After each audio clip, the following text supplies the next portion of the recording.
Hello everyone, I am Gagan Ladha. In the previous video, we have discussed about the planning, how you should plan your studies before GATE exam so that you can so as to get the maximum score. In this particular video, we are going to discuss few more tips and tricks which will help you for your preparation, not just for your GATE preparation but for any aspect of your life. So students, the very first thing for your preparation of this exam or for any other exam is consistency. Consistency is very important. We all are grown up with the stories of a tortoise and a rabbit. हम सब ने खरगोश और कछुए की कहानी सुनी है और वो कहानी शायद हमको शुरू में अजीब भी लगती थी कि खरगोश ज़्यादा तेज़ भागता है, ज़्यादा टैलेंटेड है, उसके बावजूद कछुआ जीतता है. But the fact of life is this only. आप कितने टैलेंटेड हैं वो सेकेंडरी है, आप कितने कंसिस्टेंट हैं वो प्राइमरी है. और आप किसी के भी अगर वीडियोस यूट्यूब में भरे पड़े हैं टॉपर्स के वीडियो, कोई भी एग्ज़ाम के टॉपर्स के अगर आप वीडियोस या इंटरव्यूज़ देखेंगे तो आप यही चीज़ पाएंगे कि that they were not very much talented. बहुत ज़्यादा टैलेंटेड नहीं है, सब एवरेज रहते हैं. स्कूल की परफॉर्मेंस में, इनकी यूनिवर्सिटी एग्ज़ाम के परफॉर्मेंसेस में सब एवरेज मार्क्स लेके आते हैं, but they were consistent. So consistency is very very important in this preparation. Now what actually is this consistency? Consistency होती क्या है? Consistency means to maintain the focus on your preparation throughout the year or throughout the session. अपने focus को maintain करके रखना अपनी preparation में, this is nothing but consistency. And to focus in your exams is not a big deal. ये कोई बहुत बड़ी चीज़ नहीं है, ये हम करते आए हैं, आप सब करते आए हैं. आप ये नहीं बोल सकते कि मेरा कंसंट्रेशन नहीं होता, मेरा फोकस नहीं होता. I will tell you how. आप एग्ज़ाम के, जब आपकी यूनिवर्सिटी एग्ज़ाम या कोई एग्ज़ाम होती है, आप क्या करते हैं? आप एक वीक पहले उसका सिलेबस निकालते हैं. 6 दिन पहले आप नोट्स कलेक्ट करना शुरू करते हैं. 3 दिन 4 दिन पहले से आप प्रिपरेशन करनी शुरू करते हैं. And just imagine your preparation in those last 3 और 2 डेज. आखिरी के 2 या 3 दिनों में जो आपकी प्रिपरेशन रहती है, जो आपका लेवल ऑफ कंसंट्रेशन रहता है, जो आपका लेवल ऑफ फोकस रहता है, उसको आप इमेजिन करें. उस वक्त आपके लिए सारे काम सेकेंडरी होते हैं, सिर्फ और सिर्फ आपकी प्रिपरेशन प्राइमरी होती है. तो यही लेवल ऑफ फोकस अगर हम through out the year maintain कर पाते हैं, या इसका 50% भी अगर हम मेंटेन कर पाते हैं, that is nothing but consistency. आपको एक दिन में झंडे नहीं गाड़ने, धीरे धीरे करके थ्रू आउट द सेशन अगर आप प्रिपेयर करते हैं, then definitely you are going to get very good result out of it. So how can we maintain that consistency? उस कंसिस्टेंसी का वो लेवल हम किस तरीके से मेंटेन कर सकते हैं, this we are going to discuss in this particular video. So the very first thing students is to define why of the exam. आप कोई एग्ज़ाम दे रहे हैं, वो एग्ज़ाम आप क्यों दे रहे हैं, this should be very clear in your mind. Because आपका माइंड जो है डेट वो बहुत ही लॉजिकल थिंकर है. आप उसको जब तक रीज़न नहीं बताएंगे, एक सॉलिड रीज़न जब तक आप उसको कोई काम करने का नहीं बताएंगे, वो काम नहीं करेगा. वो बहाने ढूंढते रहेगा और आपको बरगलाते रहेगा. ओके, सो एक रीज़न, एक परफेक्ट रीज़न बताना आपके माइंड को बहुत ज़रूरी है, और वो वाई पार्ट डिफाइन होना आपके माइंड में बहुत ज़रूरी है कि आप गेट एग्ज़ाम अगर दे रहे हैं तो वो आप क्यों देना चाह रहे हैं. Everyone has their own reasons. आपके रीजंस अलग हो सकते हैं. कुछ एक के रीजंस होंगे that I want a very good job with a very good salary package, और एक अच्छी जॉब प्रोफाइल मुझे चाहिए, और अगर मैं ये एग्ज़ाम नहीं देता हूँ then I will have to settle with a mediocre job profile and with mediocre salary. कुछ के आपके रीजंस होंगे that they want to go for a research, they want to do innovative things, they want to work on their innovative ideas.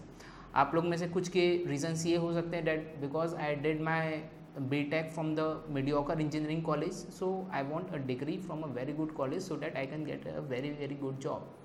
Okay, so आपके reason सबके अलग हो सकते हैं, but one thing is for sure student, आपके reasons जितने ज़्यादा strong होंगे, आपका लेवल ऑफ प्रिपरेशन उतना ही ज़्यादा होगा, आपका फोकस उतना ही ज़्यादा होगा. I will give you one example. Suppose I am giving you one task that you have to run 1 kilometer within 5 minutes and in return I will give you 100 rupees. Now just imagine the level of effort you will put into it. Again I am giving you the same task, you have to run 1 kilometer within 5 minutes, but this time I will give you 1 lakh rupees. Now imagine the level of preparation. और फिर से मैं आपको same task दे रहा हूँ, you have to run 1 kilometer within 5 minutes such that कि जब तक तेरे पैर चलेंगे तब तक तेरी सांस चलेगी. Now imagine the level of effort you will put into it. That means आपका पर्पस जितना ज़्यादा बड़ा होगा, आपका लेवल ऑफ एफर्ट उसमें उतना ही ज़्यादा होगा। एग्जामिनेशन की हम बात कर रहे थे, यूनिवर्सिटी एग्ज़ाम की, उसमें हम क्यों फोकस कर पाते हैं 2 दिन? क्योंकि हमारे पास रीज़न रहते हैं। क्या रीज़न रहते हैं कि यार एग्ज़ाम आ गई है, अब तो पढ़ना ही पड़ेगा, नहीं पास हुए तो मम्मी की डांट पड़ेगी, पापा की मार पड़ेगी, गर्लफ्रेंड छोड़ के चले जाएगी, एट्सेट्रा। ओके, तो ये रीज़न्स बहुत छोटे रीज़न्स हैं और ये आपको, ये रीज़न सफिशिएंट नहीं है कि आपको थ्रू आउट द ईयर आपको मोटिवेट कर सके। Okay, so if you are having a very very good reason behind giving this exam और बिहाइंड डूइंग एनी वर्क, तो उस काम में फिर सक्सेसफुल होने से आपको कोई नहीं रोक सकता। So if you have not defined your why part till yet, just defined it now or else leave your preparation. I know those are strong words but that's truth. अगर आप अपने वाई पार्ट को define नहीं कर पाते हैं, अगर आपके पास कोई स्ट्रॉन्ग रीज़न नहीं है, तो बेहतर है कि आप ये प्रिपरेशन छोड़ दें।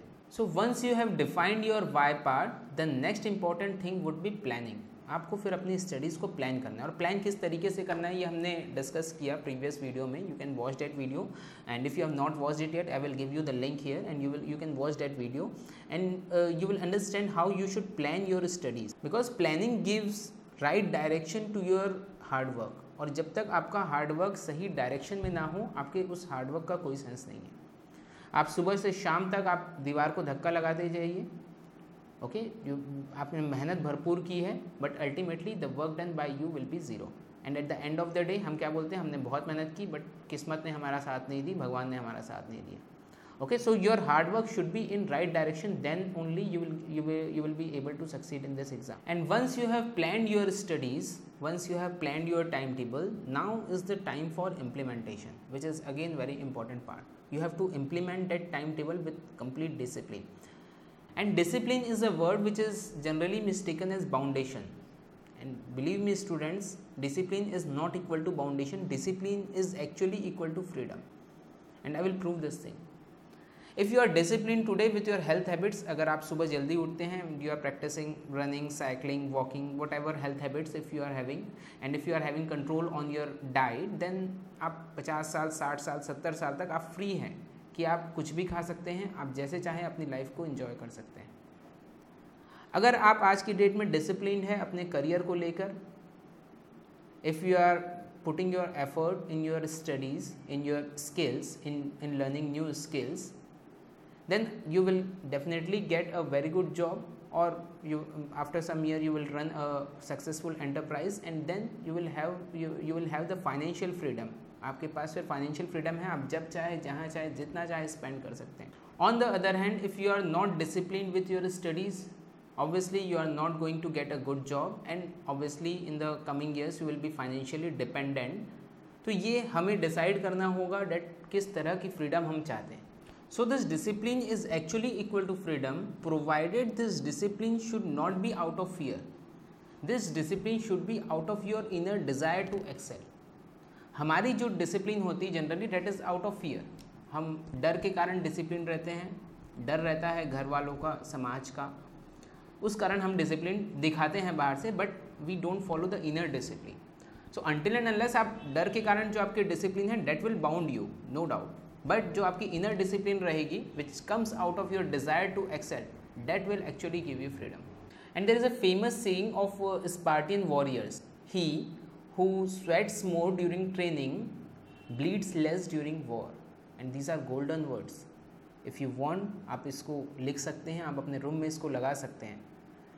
He who sweats more during training bleeds less during war. जो ट्रेनिंग में जितना ज़्यादा पसीना बहाता है उसका वॉर में उतना ही कम खून बहता है. सो ये आपको डिसाइड करना है कि आप ट्रेनिंग में पसीना बहाना चाहते हैं या फिर आप आगे चल के वॉर में खून बहाना चाहते हैं. So you have to be very discipline with your preparation. Wake up early in the morning. और मेरे पास बहुत सारे क्वेश्चंस आए थे लास्ट वीडियो में, कमेंट्स में भी और मेल में भी मेरे पास बहुत सारे क्वेश्चंस आए that sir you have suggested that you have to study at least 8 to 10 hours a day, but we are a working professional. हमारा 10 से 6 तक जॉब रहता है या कॉलेज रहती है. So how can we study? So I will tell you किस तरीके से आपको करना है.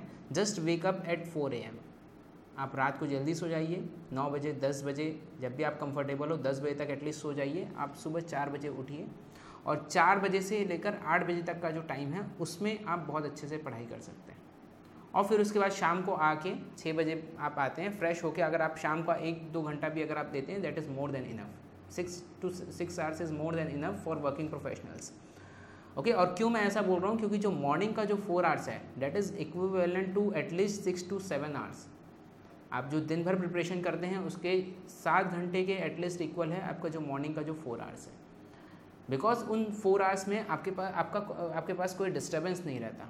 ओके, और आप बहुत अच्छे से बहुत कंसंट्रेशन के साथ अपनी पढ़ाई कर सकते हैं। और ये जो मॉर्निंग प्रिपरेशन की मैं बात कर रहा हूँ from 4 AM to 8 AM, that is not just for working professional and college going students but for everyone. Because जब आधे से ज़्यादा लोग सोए हुए हैं उस समय you are done with more than 50% of your work. That means उसके बाद भी आपके पास दिन भर है। That means you can increase your preparation by at least 1.5 to 2 times in that particular day with just improving this habit. Okay, so morning में किस तरीके से उठना है उस पर भी मैं आऊँगा। Okay, so just give morning time, जो वो प्राइम टाइम रहता है आपका। मॉर्निंग टाइम जो रहता है प्राइम टाइम रहता है, आपका मूड एकदम फ्रेश रहता है उस टाइम और आपकी ग्रास्पिंग पावर बहुत ज़्यादा रहती है। आप कम टाइम में बहुत अच्छा कर सकते हैं। ओके, और हर रात जैसा कि मैंने लास्ट वीडियो में भी कहा था, आप रात को रिव्यू करें अपना परफॉर्मेंस, आपके टाइम टेबल के अकॉर्डिंग आप चल रहे हैं कि नहीं चल रहे हैं, उस चीज़ को रिव्यू करिए। कोई अगर लैग आ रहा है तो उस लैग को किस तरीके से हमको कवर करना है और नेक्स्ट डे का हमारा टाइम टेबल क्या है, उस चीज़ को आप रात को डिसाइड करके सोइए, क्योंकि उस चीज़ को आप सुबह के लिए नहीं रखना। अगर आप रात को डिसाइड करके सोएंगे, आपके रात भर में वो चीज़ सबकॉन्शियस माइंड में वो चीज़ स्ट्रांग हो जाएगी कि सुबह मुझे ये काम करना है। आप सुबह उठ के सीधा आपके पास एक डायरेक्शन रहेगा and you can walk into that direction. Otherwise हम सुबह उठ के अगर हम डिसाइड करें तो फिर दिन भर वो चीज़ आ नहीं पाती है कि हम सही डायरेक्शन में अपनी प्रिपरेशन कर सकें। नाउ आई नो आप में से बहुत लोगों का ये सवाल रहेगा कि सर हम कोशिश बहुत करते हैं सुबह उठने की बट सुबह उठ नहीं पाते। So how should we wake up early in the morning? I will tell you how. जब आप सोते हैं एक तो अपनी स्लीपिंग हैबिट्स बदलिए। सबसे पहले जल्दी सोने की आदत डालिए। जब तक आप जल्दी सोएंगे नहीं आप जल्दी उठ नहीं पाएंगे। ओके, सो सबसे पहले आप जल्दी सोने की हैबिट डालिए और सोते टाइम आपको दूर रहना है फेसबुक से, व्हाट्सएप से, सोशल मीडिया से, एनी काइंड ऑफ मोबाइल से आपको गैजेट से दूर रहना है, टीवी से दूर रहना है, हर चीज़ से आपको दूर रहना है। और then only you will have a sound sleep. और जब तक आपकी साउंड स्लीप नहीं होगी तब तक आप सुबह नहीं उठ सकते। दूसरी चीज़, जब आप सो रहे हैं, जब आप बिस्तर पे हैं, तब आप आंख बंद करके लंबी गहरी श्वास लीजिए और सिर्फ मन में सोचिए that you have to wake up at this time, whatever. Suppose you want to wake up at 4 AM, that I will wake up at 4 AM, I will wake up at 4 AM. Just keep this into mind और उसको अंदर तक जाने दीजिए and I will guarantee you that you will wake up at 4 AM. ये mind की power है। If you want you can try this. ये हमारे माइंड की पावर होती है। ओके, सो आप सिर्फ सोच के सोइए और डेफिनेटली उस टाइम में आप उठ जाएंगे। अब जब आप उठ जाएंगे that is the game changing point. वो आपका गेम चेंजिंग पॉइंट है। उस समय अगर आपने सोचा कि मैं वापस थोड़ी सी नींद ले लेता हूँ, फिर आप नहीं उठ पाएंगे और ना ही फिर आपका माइंड अगले दिन आपका साथ देगा। तो इसलिए ज़रूरी नहीं है कि 4 बजे, हो सकता है आपको अगर कंफर्टेबल 5 बजे हो तो आप 5 बजे उठिए, बट जिस टाइम में आप सोच रहे हैं कि जिस टाइम में उठना है उस टाइम पे आप उठ के खड़े हो जाइए। अदरवाइज़ होता क्या, देखो पूरी साइकोलॉजिकल बातें हैं और ये बहुत डीप बातें हैं और बहुत गहरा इफेक्ट हमारे मन में करती है। Okay, if we are giving, क्योंकि जब हम सुबह उठते हैं एक बार का माइंड कहेगा यार कि सो जाते हैं और तरह तरह के वो रीजंस बता देगा कि यार मैं रात को जल्दी नहीं सोया था, कि यार नींद तो होनी चाहिए, बहुत ज़रूरी होती है, बिना नींद के कैसे चलेगा, कहीं पढ़ा था मैं।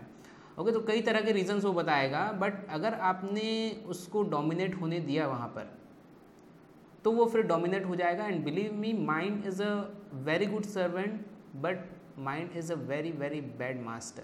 आप अगर माइंड के हिसाब से चलेंगे then you will not be able to do anything. Because mind जो है, देखो 2 चीज़ें होती है। अगर आपने मेरा एक प्रीवियस वीडियो मैंने बनाया था एक, उसमें अगर आपने देखा होगा, और डिसीजन मेकिंग किस तरीके से करनी चाहिए वो उसमें बताया गया है। तो 2 चीज़ें होती है, भगवद गीता से मैंने कोट किया था, श्रेय एंड प्रेय। श्रेय means something which is beneficial and which may not B pleasant, and prayer is something which is pleasant but which may not be beneficial. श्रेय मीन्स जो कि बेनिफिशियल है, जो हमारे लिए अच्छा है, बट ज़रूरी नहीं है कि वो प्लीजेंट हो. एंड प्रेय means something which is pleasant but it may or may not be beneficial. So what we have to do is हमेशा हमको श्रेय को चूज़ करना है एंड प्रेय को रिजेक्ट करना है. ओके, बट हमारा माइंड जो नेचुरल टेंडेंसी है माइंड की, डेट रन्स टूवर्ड्स प्रेय, वो हमेशा प्रेय के पीछे पहले जाएगा. That means something which is pleasant, उसको जो चीज़ प्लेजेंट लगेगी वो उस चीज़ में पहले जाएगा. ओके, तो उस मोमेंट वो एक डिसाइडिंग मोमेंट रहता है. अगर आपने उस टाइम में चेंज कर लिया अपने माइंड को, that I have to choose pray, और आपने तुरंत उठ के खड़े हो गया, उसके बाद फिर माइंड जो रहेगा वो आपका सर्वेंट बन के रहेगा एंड देन आपको एक नई ऊंचाई पे वो पहुंचाएगा. Provided the mind should remain your servant, you should not be dominated by your mind. So just wake up at 4 AM. आप सुबह 4 बजे से लेकर 8 बजे तक आप सिर्फ पढ़ाई कीजिए, पूरा मन लगा के पढ़ाई कीजिए. और उसके बाद अगर आपको लगे कि थोड़ी नींद आ रही, then take a power nap, at least 10 to 15 minutes की एक पावर नैप ले लिए. और योग में एक बहुत अच्छी एक्टिविटी होती है, डेट इज़ कॉल्ड एज योग निद्रा. ये एक बहुत अच्छी चीज़ है एंड आई विल ट्राई कि मैं फर्दर डेज में मैं इस पर भी एक वीडियो लेके आऊँ योग निद्रा पे. और उसको अगर आप 10 से 15 मिनट भी अगर आप प्रैक्टिस करते हैं तो एक तरह से वो पावर नैप हो जाता है आपका, और पूरा माइंड आपका फ्रेश हो जाता है और पूरी थकान आपकी दूर हो जाती है. At least 15 minutes of yoga nidra is equal to 4 to 5 hours of sleep. Okay, तो उस चीज़ को अगर आप चाहें तो आप प्रैक्टिस कर सकते हैं. और ख़ास तौर पे वर्किंग प्रोफेशनल्स जो हैं और ऐसे स्टूडेंट्स जो कॉलेज गोइंग स्टूडेंट्स हैं, उनके लिए ज़रूरी है कि आपको टाइम चुराना आना चाहिए. आपको कहीं से भी कहीं पर भी टाइम अगर मिल रहा है तो आपको उस टाइम को चुराना आना चाहिए. आपको ऑफिस में कहीं 2 चीज़ों के बीच में गैप मिल रहा है, या कॉलेज में 2 लेक्चर्स के बीच में अगर गैप मिल रहा है, तो आप अपने पढ़ाई कीजिए. ओके, आप प्रैक्टिस कीजिए. अगर आपके पास वीडियोस हैं मेरे, तो we provide the videos in mobile as well. आपके पास पूरा फ्लेक्सिबिलिटी है उन वीडियोस को देखने की, आप उन वीडियोस को देख सकते हैं. आप ट्रैवलिंग के टाइम को वेस्ट करने के बदले आप उस टाइम में वीडियोस को देख सकते हैं. ओके, उस टाइम में आप प्रैक्टिस कर सकते हैं. ओके, सो आपको कहीं ना कहीं से टाइम चुराना आना चाहिए, और ये बहुत ज़रूरी चीज़ है, specially if you are a working professional and if you are a college going student. तो एटलीस्ट आप दिसंबर तक भी अगर आप इस तरीके से करते हैं, जनवरी का एक मंथ मैं कहूँगा, whether you are a working professional or you are a college going student, वो एक मंथ बहुत क्रूशियल मंथ है and that requires a lot of attention. तो उस एक महीने में हो सके तो आप लीव ले लीजिए कॉलेज से या अपने वर्क प्लेस से, और पूरी तरह से उस प्रिपरेशन में आप जुट जाइए. So that's all for this video. In next video I will come with more such points. If you like the contents of this video, just hit like button below and share it more and more with your friends. That will actually motivate me to make more such videos. So I wish you all the best for your preparation. Thank you so much.